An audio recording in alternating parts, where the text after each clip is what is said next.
Biografi singkat Tuan Guru Haji Abdul Halim Sesele. Ketika suasana begitu jahat, ketika amarah masih terus terpahat, maka di situ akan terdapat jerat yang sulit terlepas ikat. Sekitar 2 abad silam, peristiwa kejam tersaji di bumi Sesela. Raja Hindu yang waktu itu menanam benci kepada Amak Syam alias Abdullah bin Syarif Abdurrahman Amak Dinah bin Syarif Ibrahim yang membuat beliau terbunuh dengan sadis, sekaligus menjadikan peristiwa itu sebagai simbol pembunuhan terkejam sepanjang sejarah di desa Sesela.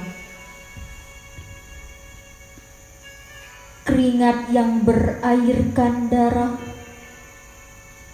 jemari yang bergetar lelah, warga Sesela mendongak lesu mengengadah, seolah menjadi kata pengantar saat mendengar gugurnya Amak Syam, seorang dai yang syahid di medan khidmat. Sebuah peristiwa yang memaksa Abdul Halim yang saat itu berusia 7 tahun harus berjibaku menapaki hidup dengan menyandang status sebagai anak yatim.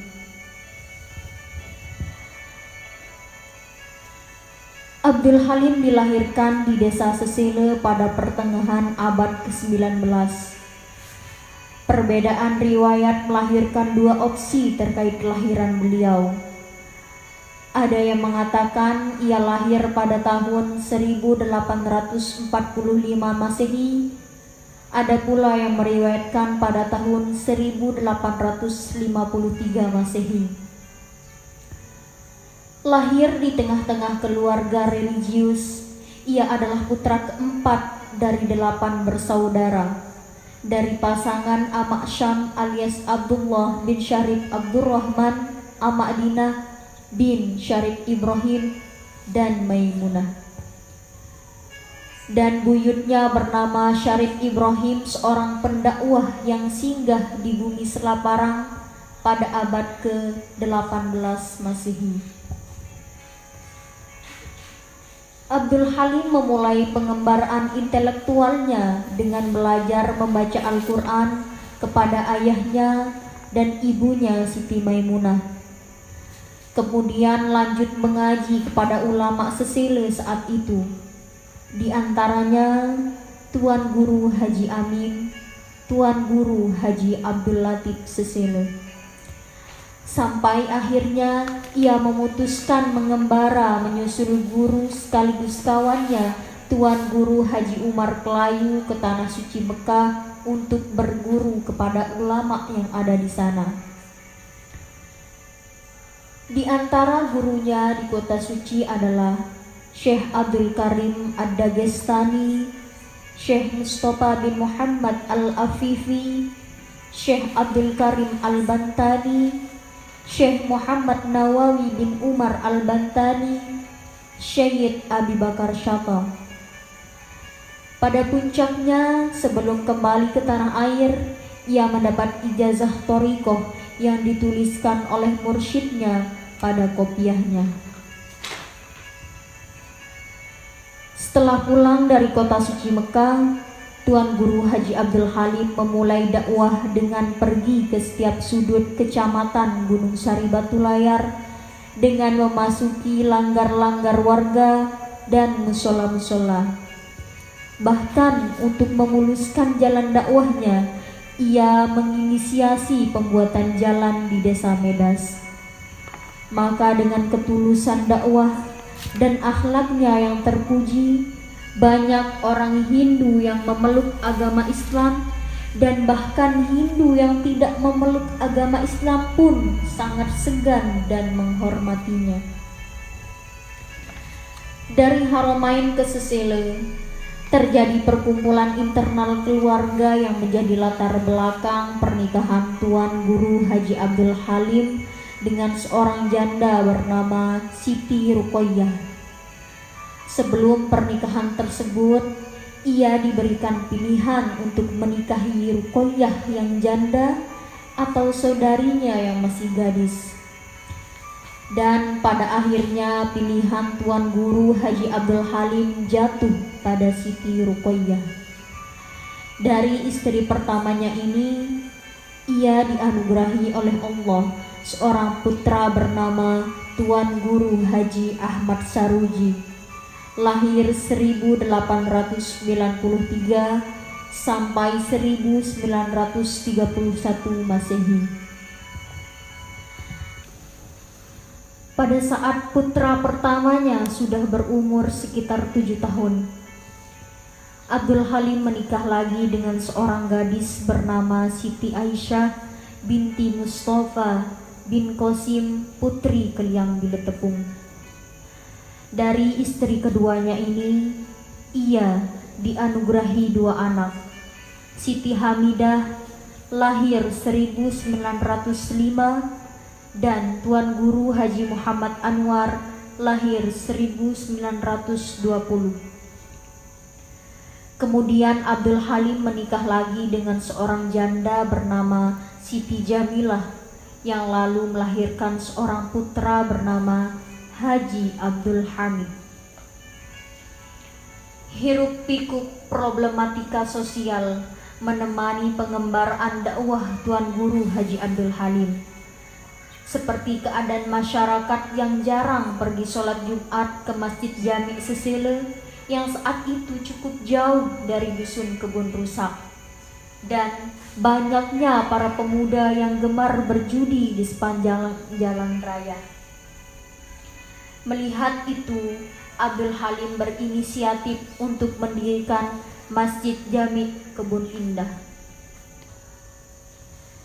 Saat pendirian Masjid Jami Kebun Indah, banyak tokoh yang tidak setuju dengan tindakan Abdul Halim tersebut, karena mereka menganggap memisahkan pendirian sholat Jumat dari Masjid Jami Sesile dengan mendirikan Masjid Jami Kebun Indah adalah tindakan melanggar syariat. Hingga musyawarah dan diskusi alat pun terjadi yang melibatkan para tuan guru dan tokoh masyarakat. Di antara yang hadir saat itu adalah Tuan Guru Haji Saleh Lopan dan Landrat Lobar. Sekitar 3 jam lamanya, musyawarah yang menghadirkan para tokoh itu berlangsung hangat dengan dalih-dalih yang tersaji di dalamnya. Pada akhirnya hasil musyawarah memutuskan bahwa ketika suatu dusun berbeda dan suara azan Masjid Jami Sesele tidak terdengar sampai ke dusun Kebun Rusak, maka boleh mendirikan Jumat di Masjid Jami Kebun Rusak ini. Setelah perjalanan panjangnya membuahkan hasil dan banyaknya orang luar Sesele yang ingin tinggal mengaji ke Tuan Guru Haji Abdul Halim, maka pada tahun 1919 Masehi, dengan dibersamai para santri, beliau pun mulai merintis pondok pesantren dengan menyediakan langgar-langgar yang menjadi halakoh-halakoh pengajian dan menyediakan lahan untuk membangun gerbang-gerbang yang dijadikan tempat tinggal para santri.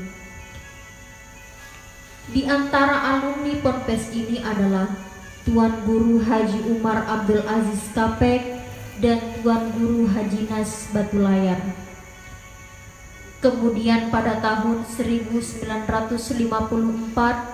Tuan Guru Haji Abdul Halim mendirikan MI dan MTS Madrasah An-Najah yang masih eksis hingga kini. Lalu pada tahun 1984, setelah Abdul Halim wafat, Putra dan para cucunya meminta restu ke Tuan Guru Haji Ibrahim dan Tuan Guru Haji Umar untuk mendirikan MA dan yayasan yang akan dinamakan Al-Halimi untuk mengenang Tuan Guru Haji Abdul Halim.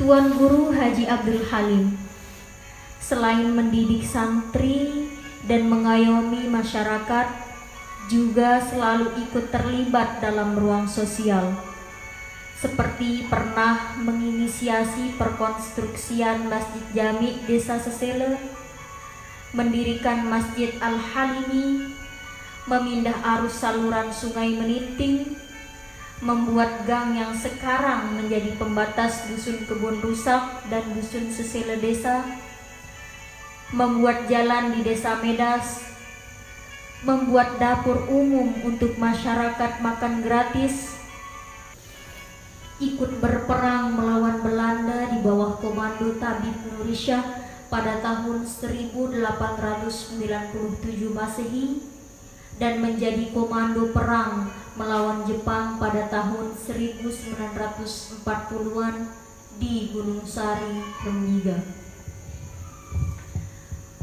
Walaupun Tuan Guru Haji Abdul Halim sudah dituakan dan secara usia juga memang sudah sangat tua sekali, dia tetap gemar dan selalu semangat menghadiri pengajian-pengajian para tuan guru lainnya, sekalipun itu muridnya sendiri.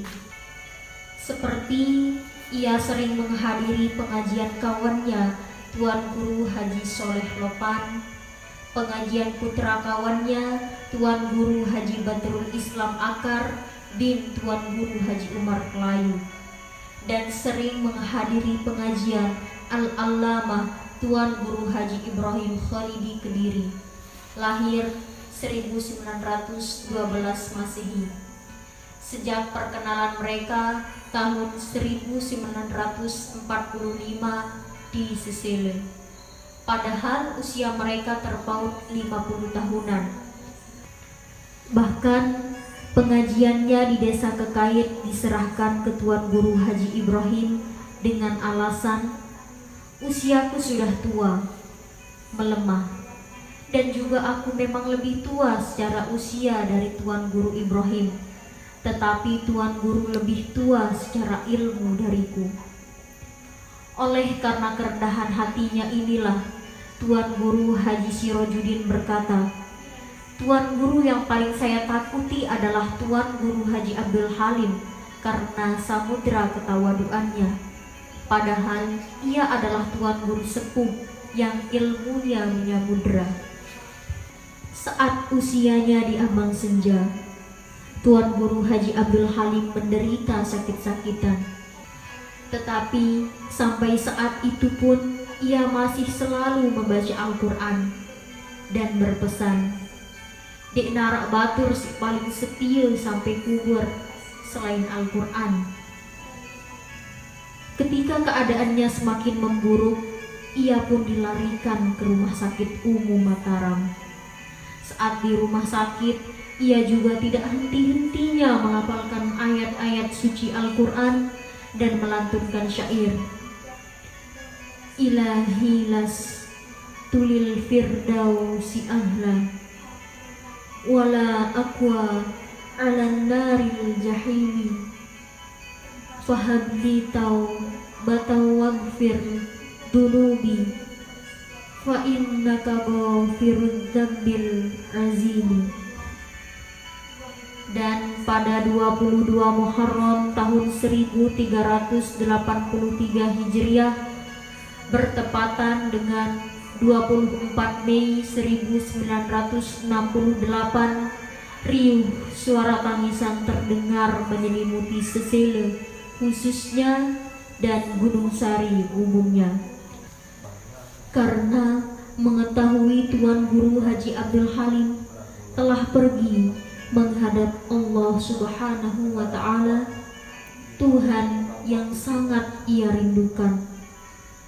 Ribuan orang selama 1 minggu tidak henti-henti pergi melayat, belangar ke rumah duka, dan ziarah ke makbarahnya.